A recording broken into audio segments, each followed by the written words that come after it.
Martín, ¿cómo estás? Hola, ¿cómo te va, Silvia? Buenas tardes. Muy Buenas tardes bien, a todos. muy bien. Y estaba viendo que según marca nuestra rutina, hoy vamos a hablar de la seguridad vial en los países del primer mundo. Sí, cuando hablamos en los llamados países del primer mundo, no necesariamente tienen que ver con la cuestión económica, Ajá. con el avance económico, aunque en la mayoría de las veces puede Coincide, coincidir, claro. no siempre. Pero, por ejemplo, los países que más avanzados están en materia de seguridad vial son Suecia, Noruega e Inglaterra. Sí. Son los países nórdicos, podríamos decirle, y todos están en Europa. Son los que más han avanzado en aras de la prevención y de la seguridad vial. Cuando hablamos de seguridad vial, hablamos de tres elementos que la componen. El vehículo, la vía, o sea, las calles o caminos, Sí. El conductor y también el entorno vial. El entorno vial, ¿por qué el entorno? Porque, por ejemplo, el clima también forma parte de la seguridad vial, ¿Contribuye o no? puede contribuir o no. Entonces, pero básicamente estos tres elementos que son los que conforman este triángulo y son los que tienen que interactuar entre sí, estar en equilibrio para que haya seguridad vial. De lo contrario, cuando estos tres elementos no se acoplan, no están equilibrados, sobreviene la inseguridad vial, ¿no? Claro. Entonces, como decíamos, la seguridad vial va de la mano de la prevención. Y en estos países que se han ocupado mucho y se vienen ocupando hace mucho de la seguridad vial, ella es concebida como una política de Estado, es decir, un fuerte compromiso de parte de los tres poderes del Estado para con esta materia de incidencia vial, social y colectiva, como es la seguridad vial, es decir, un objetivo que trascienda a los gobiernos de turno. ¿No? La seguridad vial tiene que ser algo institucional. Exactamente. Ahora, Martín, perdón que interrumpa, pero la verdad es que estos países, decíamos, Suecia, Noruega y bueno, Gran Bretaña, Inglaterra. Pero en el caso de Suecia y Noruega vienen siendo además ejemplos no solamente en la seguridad vial, sino también en la educación, en bueno, los niveles de empleo y desempleo. O sea, evidentemente hay una conducta que va englobándolo socialmente a todo. Seguramente, y por eso de que dijimos hace unos programas atrás que el tránsito es una de las expresiones auténticas del comportamiento social. Claro. Yo creo que tiene mucho que ver la cuestión social con el tránsito vehicular. Y decíamos que estos países se han ocupado mucho porque, por ejemplo, en Suecia rige la visión cero. Cero muertes y accidentes, o cero muertes y lesionados en accidentes de tránsito. Es decir, esta visión cero tiene una mirada diferente a la visión tradicional. La visión cero la visión tradicional dice que es el conductor el que se debe adaptar a los cambios de los caminos. Sí. Mientras que la visión cero dice que son los caminos, la vía, la que tiene que adaptarse al comportamiento del conductor. Perfecto, es la que tiene que facilitarle. Exactamente, es decir, hacer un entorno vial más amigable. Bien. Ellos llegaron a la conclusión de que errar es humano. El conductor en algún momento se va a equivocar. Entonces tratan de compensar ese error humano potenciando los otros dos elementos que son el vehículo y la vía. Perfecto. Y si ustedes, si hacemos un poco de memoria, en Suecia se fabrican los autos más seguros del mundo. El Volvo y el Saab, los dos vehículos más seguros del mundo son fabricados en Suecia. Así que no solamente se ocupan de la infraestructura vial, sino también de los vehículos para tratar, decíamos, de compensar el error humano. Cuando decíamos de ocuparse de la infraestructura vial, hablamos de carreteras o caminos o calles indulgentes. ¿Qué son las carreteras indulgentes? Carreteras que le permitan equivocarse al conductor sin que esa equivocación pueda traer aparejada una consecuencia fatal o lesiva para él o para tercero. Es decir, llegaron a la conclusión de que él se va a equivocar.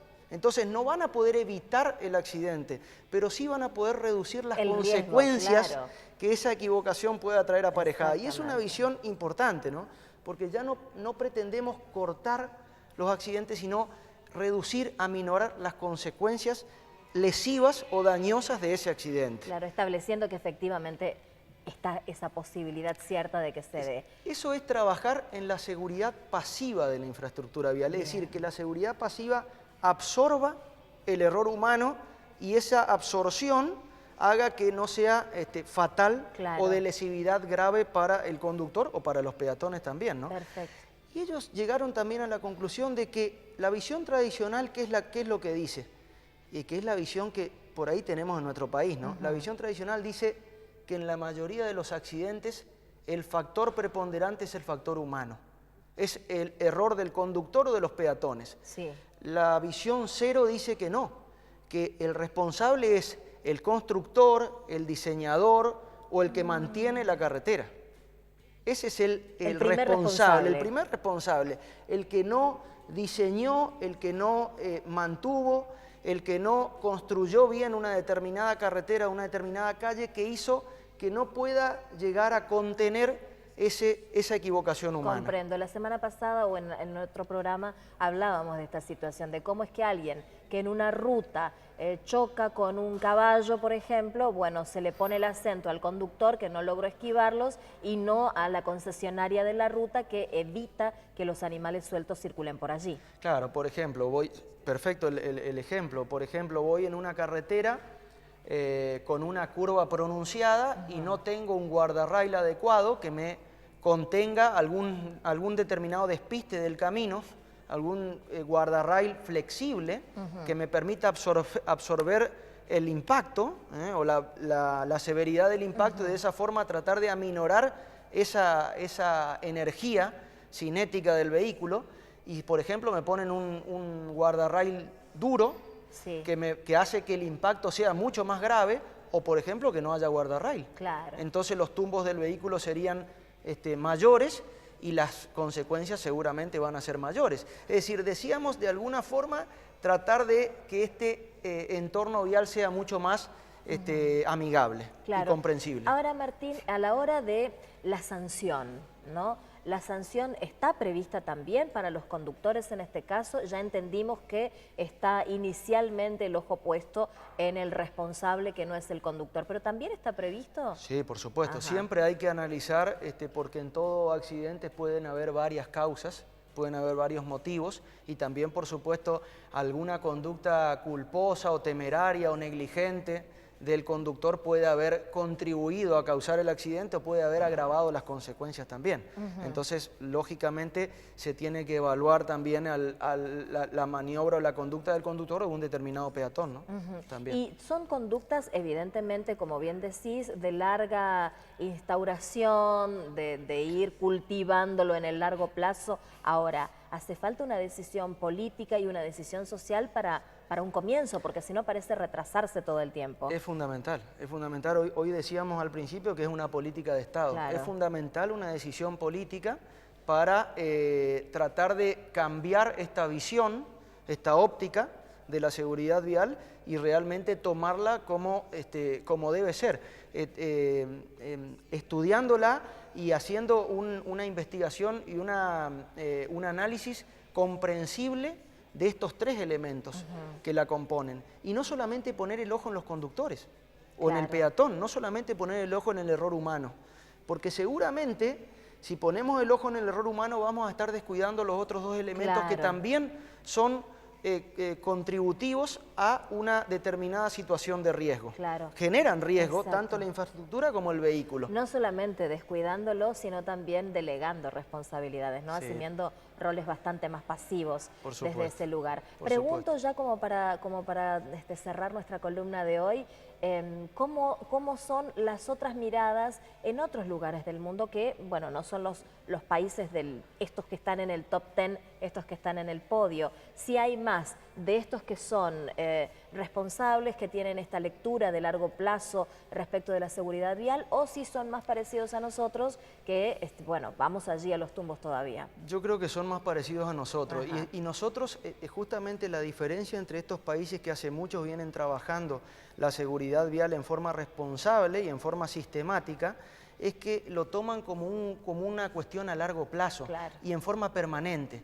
En cambio, los países que no están tan avanzados en esta temática, como puede ser el nuestro, que está en camino, tránsito, está en camino, claro, es que por ahí utilizamos políticas de shock, ¿no?